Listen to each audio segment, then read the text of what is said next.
ఓం సమర్థ సద్గురు సాయినాథ్ మహారాజ్కి జై. ఓం సాయిరామ్. మన బాబా కుటుంబ సభ్యులందరికీ నమస్తే అండి. హాయ్ ఫ్రెండ్స్, మీ అందరిపైన షిరిడి సాయినాథ్ ఆశీస్సులు ఉండాలని, మీరు ఎల్లప్పుడూ క్షేమంగా సంతోషంగా ఆరోగ్యంగా ఉండాలని, మీరు అనుకున్న పనులన్నీ నెరవేరాలని మనస్ఫూర్తిగా బాబాగారిని కోరుకుంటున్నానండి.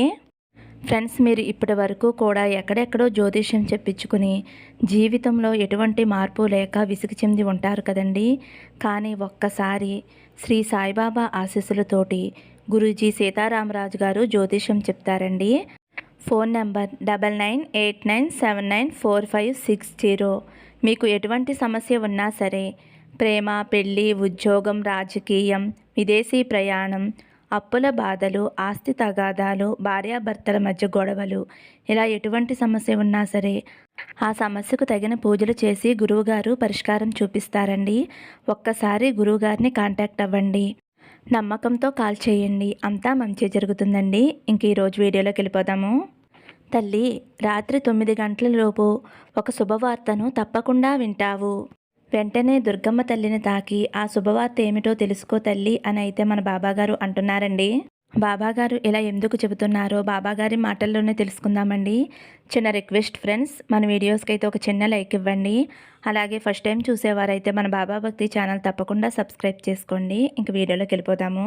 నీకోసమే ఈ మంగళవారం రోజున మంగళకరమైన వార్త.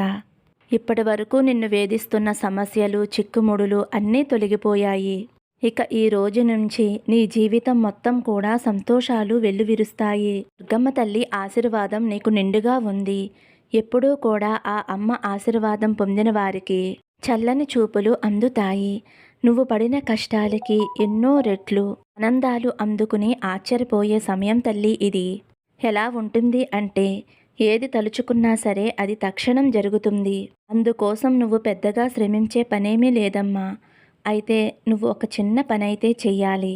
అదేమిటో చెప్పే ముందు నీకు ఆనందం కలిగించే కొన్ని సంగతులు చెబుతాను, వింటావు కదా తల్లి. నీ యొక్క ప్రతిరోజు ఎంతో ఆహ్లాదకరంగా ఉంటుంది. ఎటువంటి ఆందోళనలు నీ చుట్టుపక్కలకి రాలేవు తల్లి. ఇప్పటి వరకు ఎంత కష్టపడ్డావో అంతకన్నా ఎక్కువ సుఖపడతావు. ఏ విషయమైనా నీకు అనుకూలంగా ఉంటుంది. నీ మనసులో ఏది జరగాలి అని కోరుకుంటున్నావో అది అప్రయత్నంగా జరిగిపోతుంది. అలాగే జాగ్రత్తలు కూడా చెప్పాలి కదమ్మా, అది నా యొక్క బాధ్యత. అది ఏమిటి అంటే, నువ్వు చేయవలసింది ఎప్పుడూ కూడా మంచి మాటలే మాట్లాడు, మంచి ఆలోచనలు చెయ్యి. ఎందుకంటే ఇది నీ సమయం. నువ్వు ఏది అంటే అది జరిగే సమయం. మంచైనా చెడైనా జరుగుతుంది కనుక ఎల్లప్పుడూ మంచి జరగాలనే కోరుకో. అది నీకైనా ఎదుటివారికైనా చాలా మంచే జరుగుతుందమ్మా. ఎప్పుడైనా నువ్వు పొరపాటు పని చేసేటప్పుడు నీ మనసుకి అనిపిస్తుంది, నేను చేసేది తప్ప లేదంటే ఒప్ప అని. అప్పుడు నువ్వు ఒక్క క్షణం ఆలోచించి నా నామస్మరణ చేసి ఆ అడుగు జాగ్రత్తగా పడేలా చూసుకో తల్లి. ఖచ్చితంగా నా ఆశీర్వాదం నీకు ఎల్లప్పుడూ ఉండి జీవితంలో సంతోషంగా ఉంటావు. వీటి వలన నీకు ఆర్థిక లాభం చేకూరుతుంది. లేమి అనే మాటే ఉండదు. అలాగే తల్లి, ఇతరులకి నువ్వు చేస్తున్న సహాయం, వారిపై నీకు దయ, వారిపై నీకు ఉన్న ప్రేమను చూసి నాకు చాలా గర్వంగా ఉంది. చాలా సంతోషంగా కూడా ఉంది తల్లి.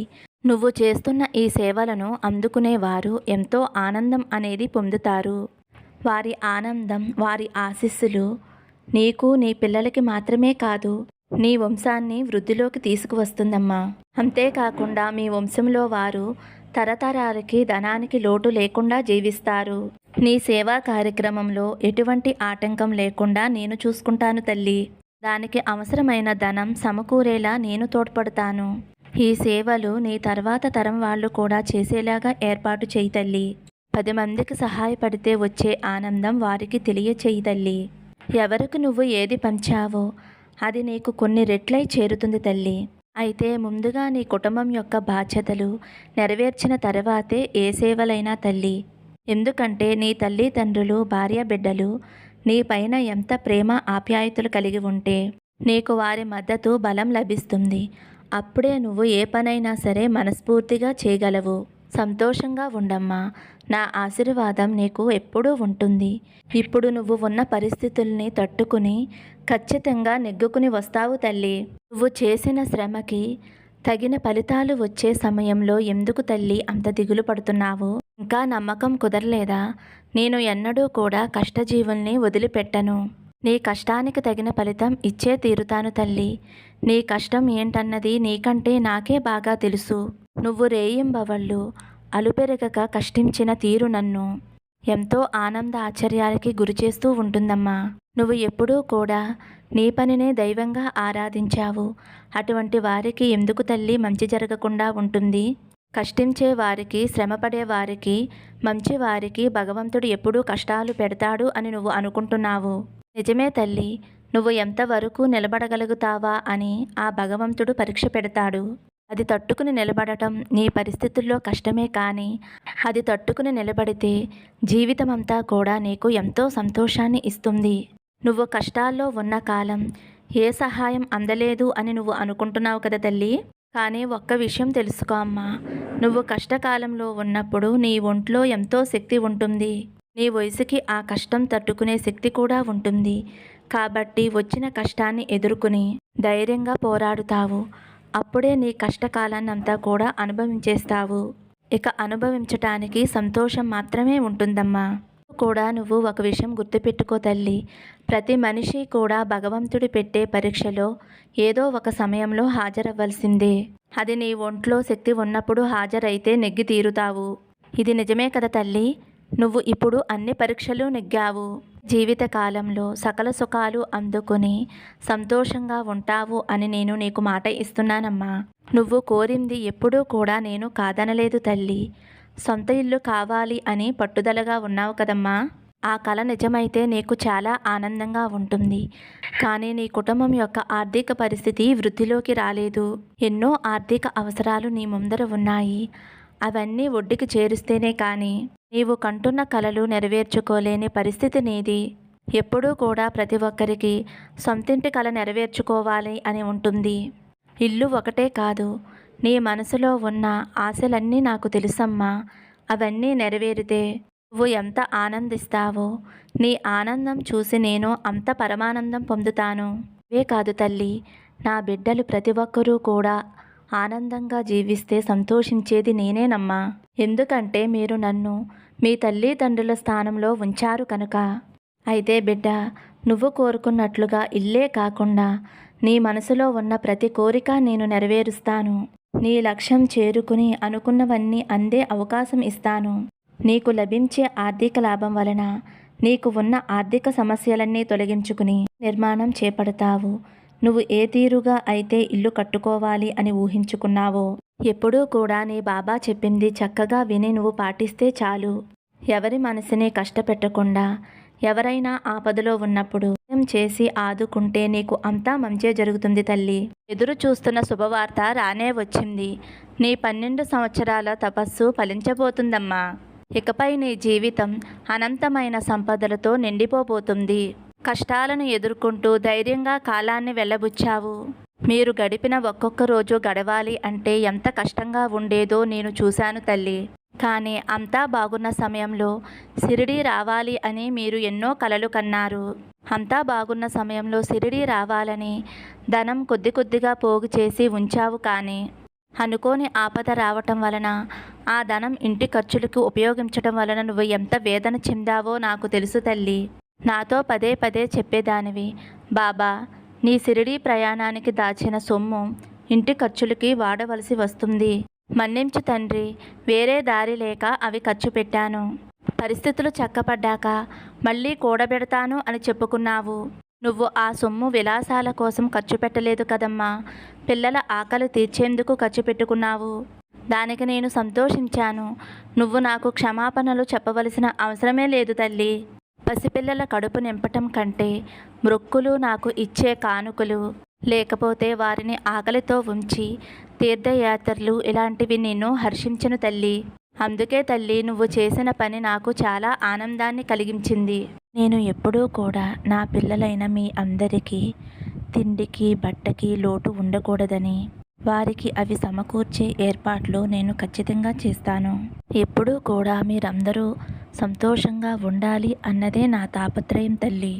నీకు ఈ 12 సంవత్సరాలుగా ఇది నీకు అనుభవమే కదమ్మా. మీ కుటుంబానికి ఉన్న అప్పులు తొలగటానికి కావలసిన సొమ్ము ఇవ్వటానికి ఇప్పుడు సమయం వచ్చింది తల్లి. కానీ ఆ రోజు నుండి ఈ రోజు వరకు మీకు ఏదో విధంగా భోజనం దొరికింది అవునా? చెడు కర్మలు తొలగే వరకు నేను కనీస అవసరాలు అందిస్తాను. మీరు చేయవలసింది నా మీద నమ్మకంతో ఉండడమే. నమ్మకం మనిషిని ముందుకు తీసుకువెళ్తుంది. ఆ నమ్మకమే ఈరోజు మిమ్మల్ని ఉన్నత స్థానంలో ఉంచుతుంది. ఇక మీ పూర్తి జీవితం మొత్తం ఆనందాలు వెల్లువిరుస్తాయి. మీరు సంతోషంగా జీవిస్తే చాలు తల్లి. నా మాట చెప్పినట్టుగా జరుగుతుందని నీకు ఎన్నోసార్లు చెప్పాను. నా సన్నిధి అయిన షిరిడీలో అడుగు పెట్టబోతున్నందుకు నీ బాబానైన నేను నిన్ను స్వయంగా ఆహ్వానిస్తున్నాను తల్లి. రా తల్లి, నీ వారందరితో కలిసి ఆనందంగా బయలుదేరు. నేను నీతోనూ ఉన్నాను, షిరిడీలోనూ ఉన్నాను. ఒక్కసారి నువ్వు వచ్చి ద్వారకామయిలో అడుగుపెట్టి చూడు. నీ మనసు ఆందోళనగా ఉండదు, ఆనందంతో ఊగిపోతుంది. నీకు స్వర్గంలో అడుగుపెట్టిన అనుభూతిని ఖచ్చితంగా నువ్వు పొందుతావమ్మా. ఏమిటి బాబా, ఎప్పుడూ షిరిడీకి పిలుపునిస్తావు, షిరిడీ రమ్మంటావు, కానీ నేను రాలేకపోతున్నాను.